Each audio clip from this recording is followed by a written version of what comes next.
Mummy આજે આમ તમને એક વાત કહું. બોલો બેટા. બહાર બહુ સરસ મજાનું વાતાવરણ છે, વરસાદ આવે છે, તો કંઈક તીખું ચટપટું તળેલું એવું કંઈક બનાવી દો ને, બહુ મન થયું છે. શું બનાવું? ક્યાંય પણ. ઘૂઘરા બનાવું? હા તીખા તમ હા, બહુ મજા મજા આવશે. ચાલો બનાવી. 400 ગ્રામ મેંદાનો લોટ, 6 ચમચી રવો, જોઈતા પ્રમાણમાં મોણ માટે ઘી, સ્વાદ અનુસાર મીઠું, 1 ચમચી અજમો, દળેલી ખાંડ, સંચળ પાવડર, આમચૂર પાવડર, ફ્રોઝન કરેલા વટાણા, હળદર, 7 નંગ બાફેલા બટેટા, ગોળ, લસણ, લીંબુનો રસ, તપકીનું પાણી, લીલા મરચાં, લાલ મરચું પાવડર, સમારેલી કોથમરી, પલાળેલા સૂકા લાલ મરચાં, તીખાનો ભૂકો, શેકેલા સિંગદાણા, નાયલોન સેવ, સમારેલી ડુંગળી, મસાલા સિંગ. સૌ પ્રથમ આપણે મેંદાનો લોટ લેશું. તેમાં 6 ચમચી રવો નાખીશું અને વ્યવસ્થિત મિક્સ કરીશું.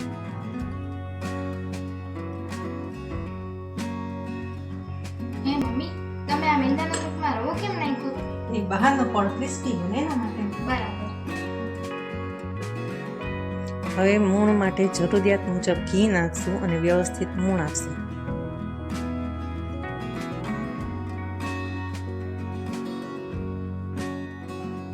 હવે તેમાં 1 ચમચી મીઠું, 1 ચમચી અજમો, અડધા લીંબુનો રસ, જોઈતા પ્રમાણમાં ઠંડુ પાણી નાખી અને લોટ બાંધી લેશું.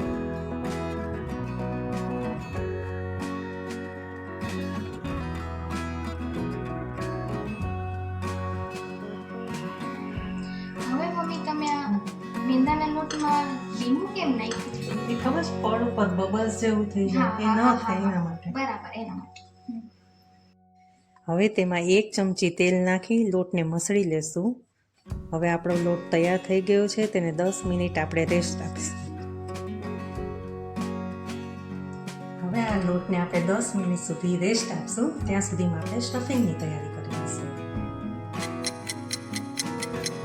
સૌ પ્રથમ બાફેલા બટેટાનો માવો કરશું. તેમાં આપણે વટાણા ઉમેરશું, આદુ મરચાંની પેસ્ટ ઉમેરશું. હવે સ્વાદ અનુસાર મીઠું ઉમેરશું.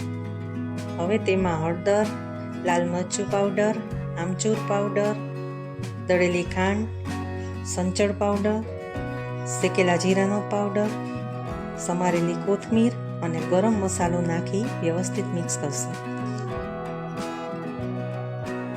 ઉપર હવે આપણે સ્ટફિંગની તૈયારી થઈ ગઈ છે. બરાબર. હવે આપણે ચટણી બનાવીશું. Okay mummy.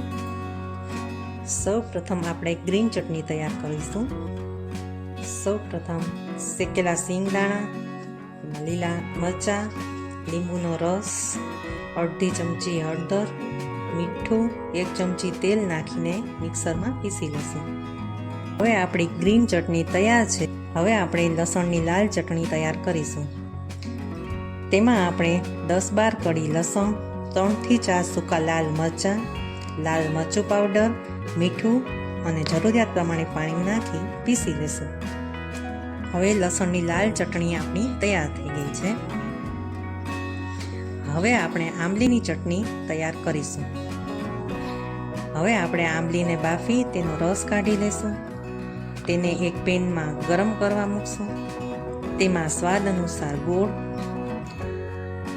ઓગળે એટલે આંબલી એક રસ થઈ જાય પછી તેમાં મીઠું, શેકેલા જીરાનો પાવડર, તીખાનો ભૂકો, સંચળ પાવડર, લાલ મરચું પાવડર અને શેકેલું જીરું નાખી મિક્સ કરો અને ઉકળવા દો. હવે ચટણી ઉકળે પછી તેમાં 2 ચમચી તપકીરની સ્લરી ઉમેરશું અને ઘટ થાય ત્યાં સુધી ઉકાળશું.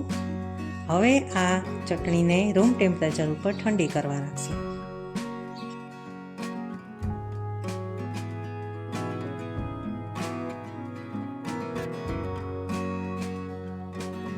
હવે આપણું સ્ટફિંગ અને ચટણી 3 તૈયાર છે. હવે તેમાંથી નાના રોલ તૈયાર કરી લેશું.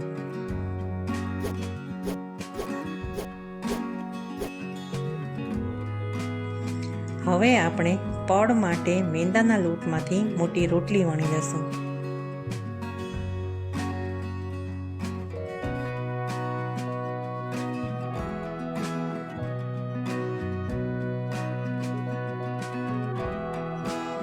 હવે પ્રોપર ગોળ રાઉન્ડમાં કટ કરી લેશું. મેં આમાં વાટકીનો યુઝ કર્યો છે. તમે તેના માટે ગમે તે ગોળ ધારવાળી વસ્તુ યુઝ કરી શકો છો.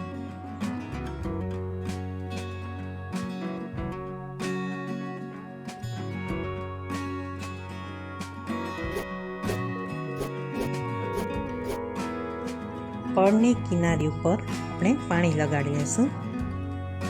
ત્યારબાદ તેમાં સ્ટફિંગ મૂકી અને કિનારી બધી સાઈડથી પેક કરી લેશું. ત્યારબાદ કાંગરીવાળી અને ઘૂઘરાનો શેપ આપીશું.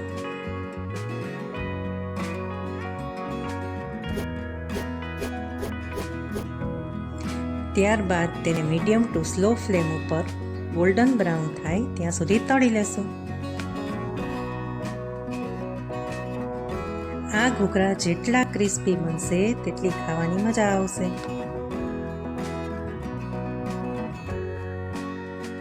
હવે આ ઘૂઘરા ગોલ્ડન બ્રાઉન કલરના તળાઈ ગયા છે. હવે તેને આપણે સર્વિંગ પ્લેટમાં ગોઠવશું અને ગાર્નિશિંગ કરશું.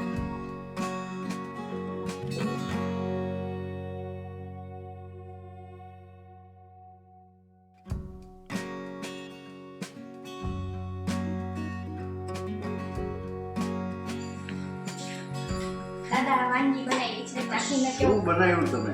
આ બનાવ્યા છે સરસ મજાના ઘૂઘરા. સરસ મજાના છે. બહુ સરસ. તો લાવ હું ચાખી ગયો. ચાખીને ખરેખર કેવું મજા આવશે ને? બન્યા છે? વાહ, દેખાવમાં તો બહુ સરસ છે.